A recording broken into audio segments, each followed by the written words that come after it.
Welcome to another episode of the Clean Palette Podcast. I'm your host, Justice Johnson. Today, we peel back the paint and reveal the clean palette on the life and the history of the artist Claude Monet.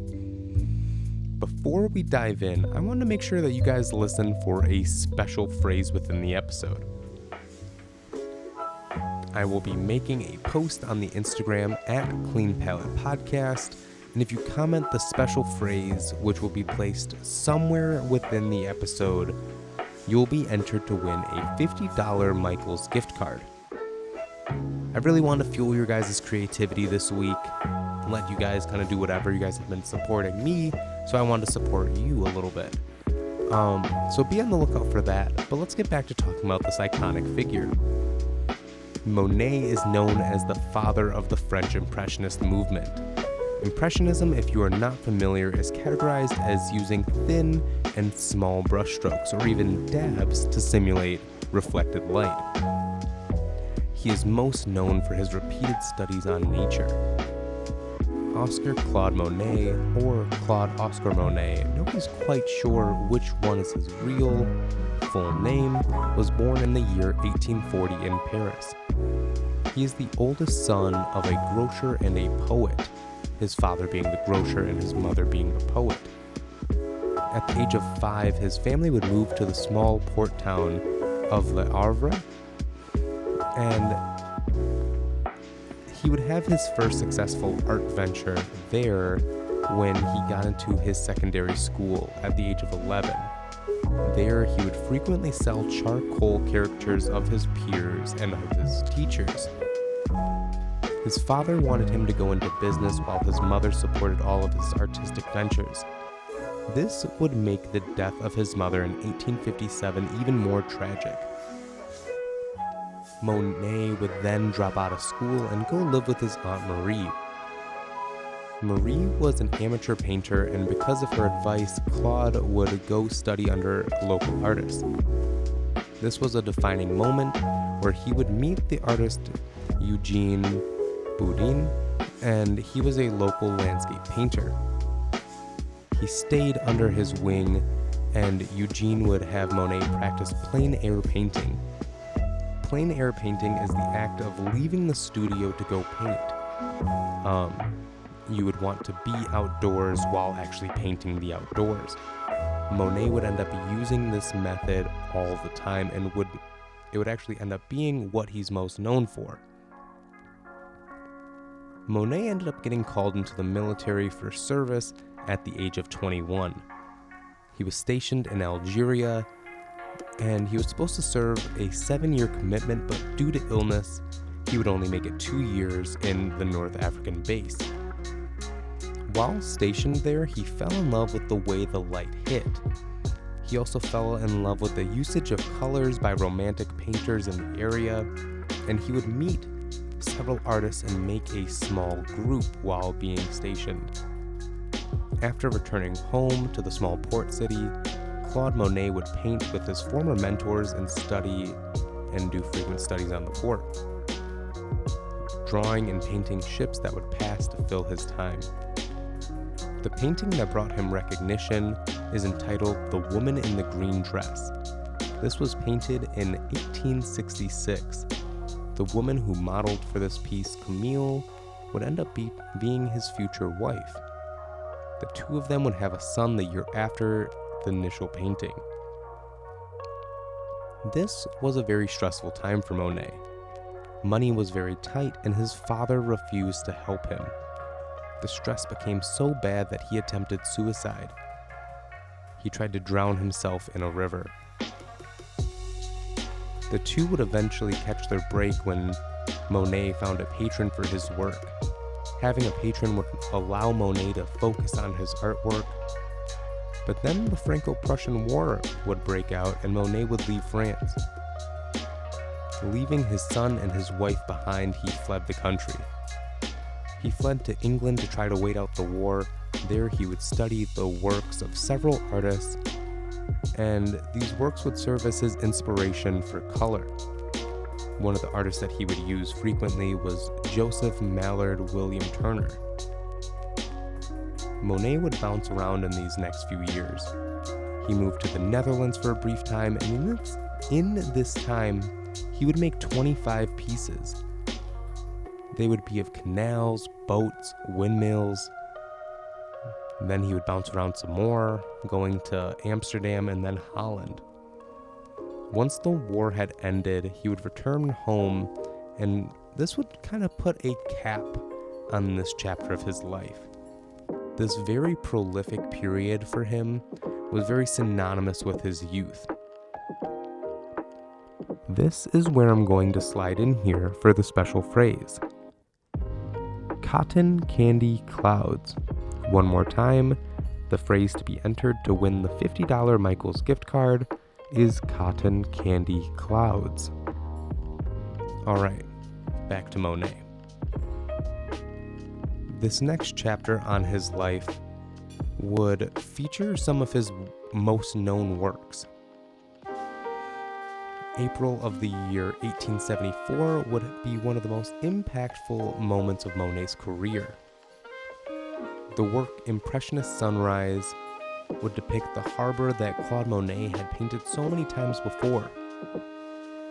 There were critics that would take the name Impression and label the group of artists that were in this exhibition, and they would call them all Impressionist.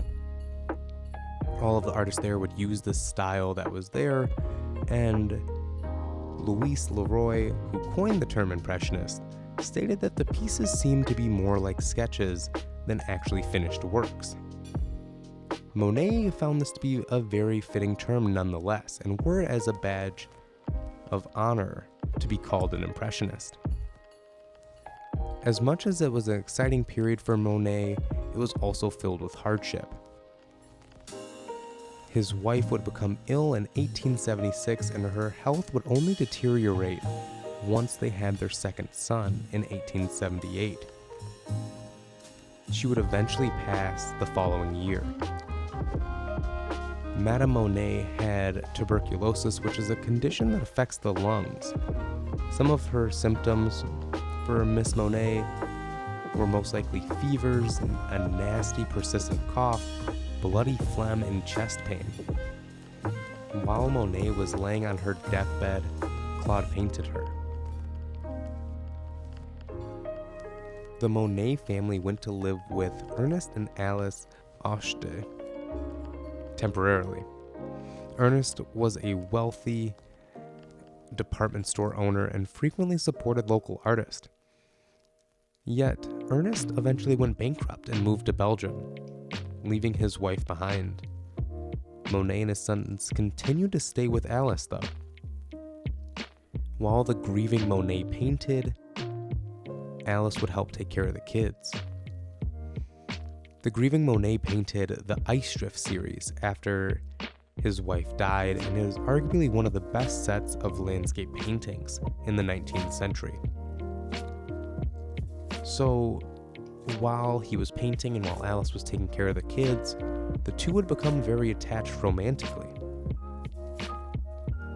Alice would end up taking Claude and his two sons, Jean and Mitchell, to Paris to stay with her 6 kids.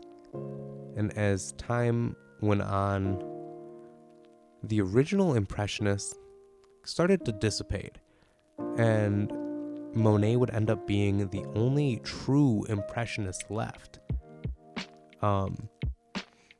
The early movement had stopped for the most part, and Monet was the only one left.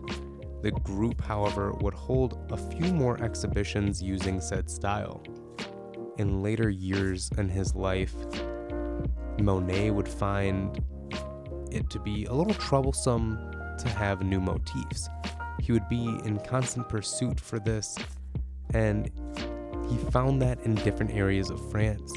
He would paint the structures and bridges in the area, hoping to give a romantic atmosphere. His small brushstroke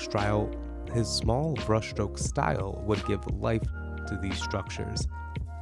In chase of this motif, he would also travel to England several times in order to paint the Waterloo Bridge. The lovely city of Venice is another one of his muses. It was vibrant enough with the water, canals, and bridges encompassing the city. Through his old age, the impressionist style had become to be more surreal for Monet. He would no longer do it in this very realistic fashion. He frequently painted the pond behind his house that he had bought with his first wife. He liked the idea of being able to control the setting within his garden. He liked being able to make sure that the plants stayed in each area. He had a lily pad pond in his backyard, and that is the biggest difference between the start of his career towards his later years. Because the ponds in the beginning were beautiful, but towards the end, the ponds would be this very surreal and spiritual wonderland with very almost pink hues being shown. It almost looked like you were drifting in and out of a dream. This pad would be the space where Monet would be able to do the most of his studies. Monet would eventually contract lung cancer in his later years. His depression would reemerge and go away throughout his life, but towards the end, it would come back. And while reflecting on his life, he wrote to one of his friends, "Age has worn me out. My life has been nothing but a failure, and all that is left for me to do is destroy my paintings before I disappear." He did not end up destroying his paintings, though, and his legacy from being an impressionist painter would not let him truly just disappear with his death. He ended up passing in the year 1926 at the age of 86 years old. One of his lily pad pieces would end up selling for a whopping 80 million, I should say, at an auction in 2008, setting a record price for one of his pieces. Monet would serve to inspire artists of several genres after his death.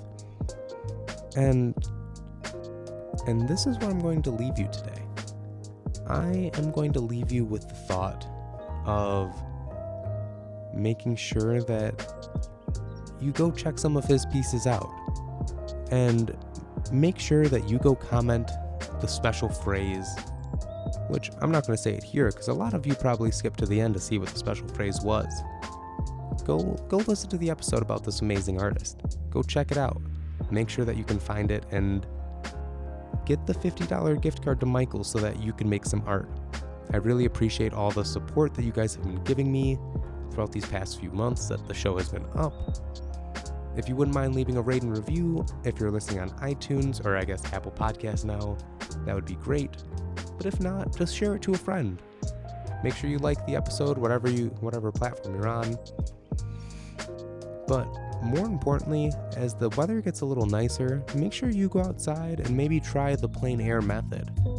Not only to expand the range of your art, but also for your mental health. Go take a walk, go get inspired by nature, go check some of the clouds out, take a deep breath. But until next week, stay creative.